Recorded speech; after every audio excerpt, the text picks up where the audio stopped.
Nitony tantara very ka ity indray be fitiavana loatra Andriamanitra ka nomeny ny zanan'ilay tokana Jesosy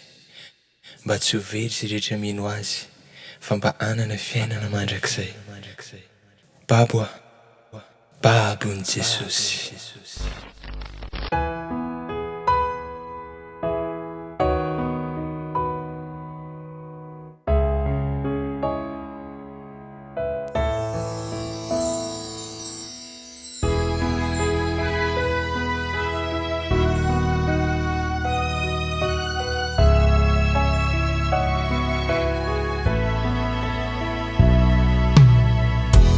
Zaho tonga saina Jesosy raha tsisy ianao aho dia very ianao namafy reto maniko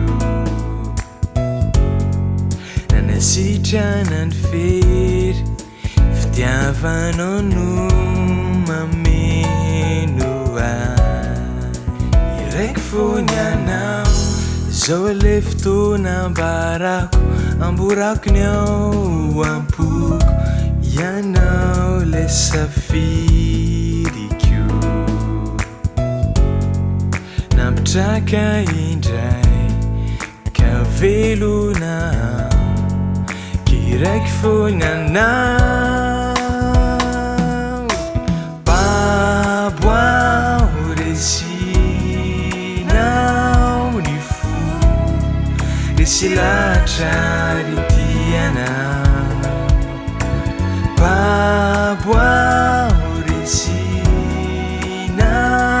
ny fo resy latra ritianao Babo aho resinao ny fo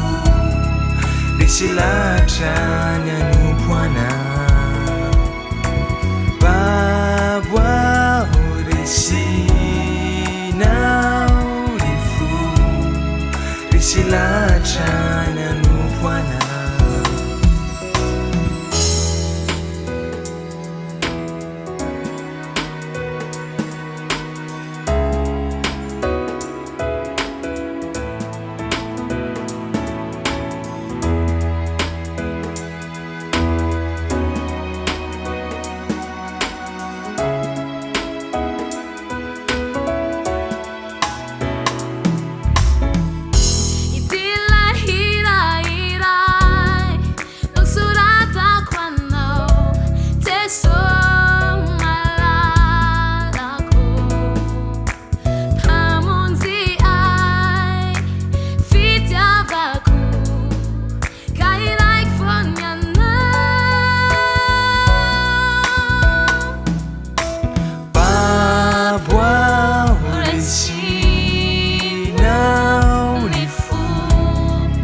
resy latra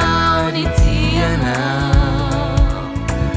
Babo aho resinao ny fo